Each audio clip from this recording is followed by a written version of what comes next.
एक बहुत अमीर आदमी ने एक भिखारी से पूछा, तुम तो इतने हट्टे कट्टे हो फिर भी भीख क्यों मांग रहे हो?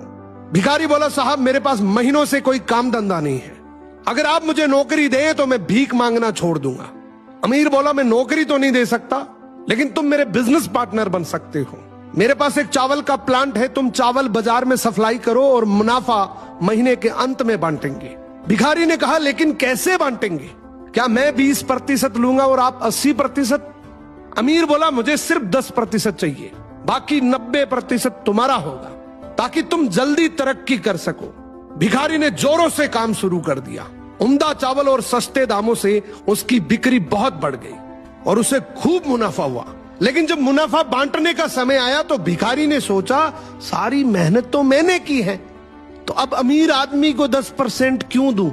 अगले दिन अमीर आदमी आया और जब हिस्सा मांगा तो भिखारी ने बहाना करते हुए कहा कि साहब मुझे तो बहुत नुकसान हुआ है, मुझे जितना मुनाफा हुआ है उतना तो कर चुकाना है, तो इस हिसाब से मुझे कोई मुनाफा नहीं होगा, तो आप इसके हकदार नहीं हैं। अमीर आदमी ने कुछ नहीं बोला और वहां से चला गया। भिखारी बड़ा खुश हुआ, सोचा सारा प्रॉफिट मेरा हो गया।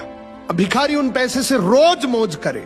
ऐसे करते करते उसके पास से सारे पैसे खत्म हो गए। अब पैसे भी नहीं है और काम धंधा भी नहीं है, तो मजबूरन उसको फिर से भीख मांगना शुरू करना पड़ा। एक दिन वो अमीर आदमी उसके पास से गुजरा और उसको देखा, क्या ये तो फिर से भीख मांगने लग गया। अमीर आदमी ने एक बहुत अच्छी बात बोली कि इस दुनिया में गरीब और अमीर आदमी जो होता है ना, उसमें सबसे बड़ा डिफरेंस होता है उसकी सोच का। एक रिच माइंडसेट हमेशा ये सोचता है कि मुझे भी प्रॉफिट हो जाए और मेरे साथ जो काम कर रहे हैं उनको भी प्रॉफिट हो जाए, लेकिन एक पुअर माइंडसेट हमेशा ये सोचता है कि जो भी प्रॉफिट हो सिर्फ मुझे ही हो।